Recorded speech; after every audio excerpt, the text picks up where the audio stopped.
ಬೈಲಹೊಂಗಲ ತಾಲೂಕಿನ ಪಟ್ಟಿಹಾಳ ಕೆಬಿ ಗ್ರಾಮದಲ್ಲಿ ವರ್ಷ ಪದ್ಧತಿಯಂತೆ ಶ್ರೀ ಕರಿಯಮ್ಮ ದೇವಿಯ ಜಾತ್ರಾ ಮಹೋತ್ಸವ ಮಾಸ ಶಿವರಾತ್ರಿಯ ನಿಮಿತ್ತ ಸೋಮವಾರದಂದು ಶ್ರೀ ಕರಿಯಮ್ಮ ದೇವಿ ದೇವಸ್ಥಾನದಲ್ಲಿ ರಾತ್ರಿ 10 ಗಂಟೆಗೆ ಡೊಳ್ಳಿನ ಸ್ಪರ್ಧೆ ವಾದಿ ಪದಗಳು ನಡೆದವು.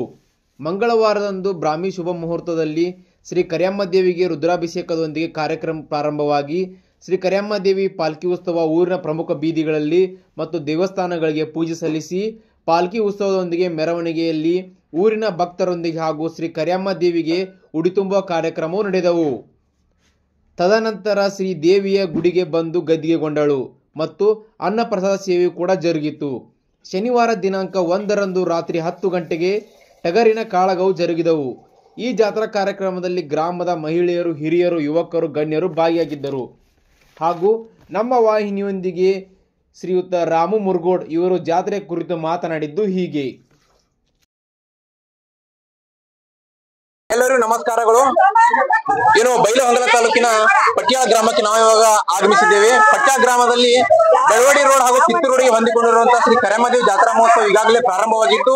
ಇಂದು ಕೊನೆಯ ದಿನ ಇದೆ. ಆದ ಕಾರಣ ನಮ್ಮೊಂದಿಗೆ ಒಂದು ಜಾತ್ರೆಯ ಕಮಿಟಿಯವರು ನಮ್ಮ ವಾಹಿನಿಯಲ್ಲಿ ಇದ್ದಾರೆ. ಈ ಜಾತ್ರಾ ಕಾರ್ಯಕ್ರಮ ಕುರಿತು ಏನ್ ಹೇಳ್ತಾರೆ ಬನ್ನಿ ವೀಕ್ಷಕರೇ. ಸರ್, ನಮಗೆ ನಮಸ್ಕಾರ. ಜಾತ್ರಾ ಕಾರ್ಯಕ್ರಮ ಹಮ್ಮಿಕೊಂಡಿದ್ದೀರಾ? ಎಷ್ಟು ದಿವಸಗಳ ಜಾತ್ರಾ ಕಾರ್ಯಕ್ರಮ ನಡೆಸ್ತಾ ಇದ್ದೀರಾ? ನಾವು 4 ದಿನ ಹಮ್ಮಿಕೊಂಡಿದ್ದೇವೆ. ಒಂದು ದಿನ 2 ದಿನ ಟಗರಿನ ತರ್ತ ನಡೆದಿದ್ದಾವೆ. ಮತ್ತೆ ಮಾರನೇ ದಿನ ಇದು ಡೊಳ್ಳಿನ ಪದಗಳು ಸ್ಪರ್ಧೆಯನ್ನು ಹಮ್ಮಿಕೊಂಡಿದ್ದೀರಾ? ಅದನ್ನ ಹಮ್ಮಿಕೊಂಡಿದ್ದೇವೆ. ಇವತ್ತು ಅನ್ನ ಪ್ರಸಾದ ಇಟ್ಕೊಂಡು ಜಾತ್ರಾ ಮಹೋತ್ಸವ ಮಾಡ್ತಾ ಇದ್ದೇವೆ. ಇವತ್ತು ಕೊನೆಯ ದಿನ ಇದೆ. ಇವತ್ತು ಕೊನೆಯ ದಿನ. ಇವತ್ತು ಬೆಳಗಿನಿಂದ ಯಾವೆಲ್ಲ ಕಾರ್ಯಕ್ರಮ ನಡೆಸಿದ್ದೀರಾ? ಪಲ್ಲಕ್ಕಿ ಉತ್ಸವ ಎಲ್ಲ ಮಾಡ್ಕೊಂಡು